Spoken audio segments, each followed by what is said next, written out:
छत्तीस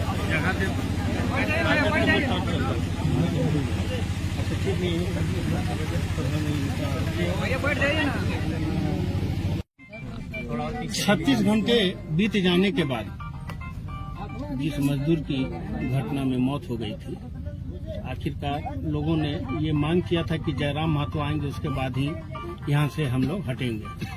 इसको आप किस नजर से देखते हैं?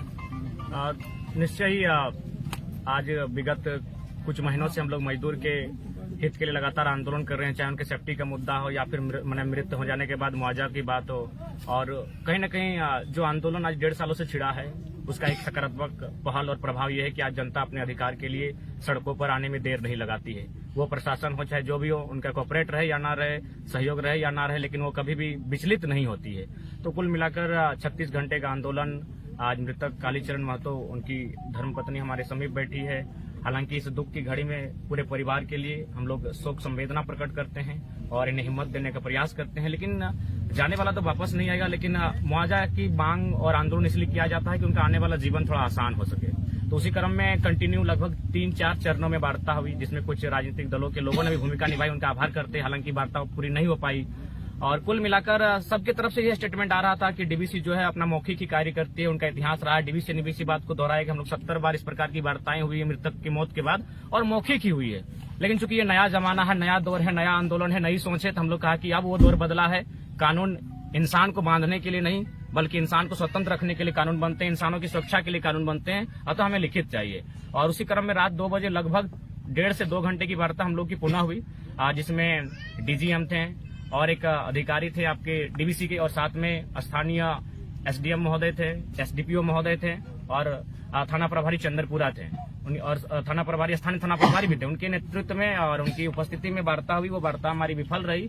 कुल मिलाकर उस समय एक कागज की पर्ची में लिख के दिया गया, जो हमने कहा ये तो बच्चा भी स्वीकार नहीं करेगा, ना उसमें मोहर, ना कोई लेटर हेड। और हम लोग की मांग यही थी कि ठीक है, डीवीसी सेंट्रल चीज है, सेंट्रल बॉडी है, लेकिन जो भी आपका प्रावधान है उसे हम लोग लिख कर दीजिए।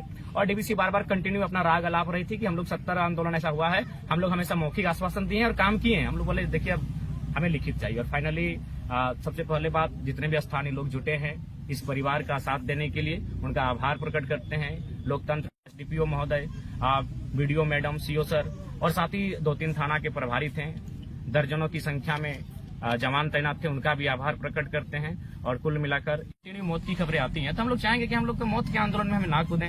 हम लोग को वहां जाके खुद को स्थापित नहीं करना है। हमें पीड़ा होती है, उस परिवार के साथ क्या बीतती है वो पीड़ा हमें आभास होता है। तो इसीलिए सेफ्टी के लिए कंपनी कार्य करे, क्योंकि आज अगर आपकी कंपनी उन्नति कर रही है और राष्ट्र की उन्नति कर रही है तो कहीं ना कहीं सबसे बड़ा अगर योगदान है तो जमीनदाताओं का और दूसरा श्रमदाताओं का। तो जो लोग श्रम कर रहे हैं, मजदूरी कर रहे हैं, अपना पसीना बहा रहे हैं, अपना खून बहा रहे हैं, उसके लिए सेफ्टी का प्रावधान होना चाहिए, नियम कानून होना चाहिए। जैसे कि डीवीसी आज जो कालीचरण महतो की बात आ रही है, इनके ड्यूटी ऑफ होने वाला था 10 बजे, ये 7:30 बजे निकल जाते हैं। तो क्यों निकलते हैं, किस कारण निकलते हैं, ये लिखित होना चाहिए। आप ऐसे अपने कर्मचारी को मैंने छूटा नहीं दे सकते हैं। जब आपके अधीन कार्य कर रहा है तो जिस प्रकार के स्टूडेंट टीचर के अंतर्गत होता है 6 घंटा, आपको कंपनी का दायित्व होना चाहिए। तो इन चीजों को ध्यान में रखते हुए आगे भविष्य में ऐसी कोई पुनरावृत्ति ना दोहराई जाए, ऐसी कोई आशंका घटना ना घटे, अनहोनी ना घटे, इस पर कंपनियों को तमाम हथकंडे अपनाने चाहिए जिससे कि मजदूरों की सुरक्षा हो।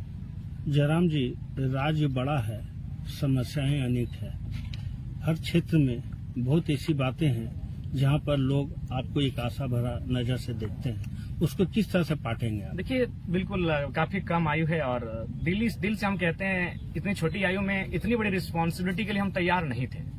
एक छोटा सा आंदोलन था, 50 लड़कों की संख्या थी, एक पुतला दहन करना था, कुछ नारेबाजी करना था, सरकार के खिलाफ कुछ बातें रखनी थी, लेकिन मीडिया लोकतंत्र का चौथा स्तंभ हमें पहचानने का कार्य किया, एक जगह मिला और आज हम इस मुकाम तक आए हैं, जगह तक आए हैं कि लौकिक उम्मीद बने हैं। हम उस उम्मीद पर खरा उतरने का एड़ी चोटी हर संभव प्रयास करेंगे और निश्चय अपने अंतिम सांस तक, रक्त की आखिरी बूंद तक लोगों के साथ हम हैं जहां तक संभव। हालांकि क्षेत्र बड़ा है, हम लोग चाहेंगे कि हमारे जैसे नौजवान, लड़ाकू नौजवान हर क्षेत्र में उपस्थित हों, हर क्षेत्र में हम लोग तराशें उनको और उन्हें लाने का काम करें ताकि हमारी अनुपस्थिति में उस क्षेत्र में आंदोलन हो सके और जनता के हितार्थ के लिए वो लड़ाई लड़ सके।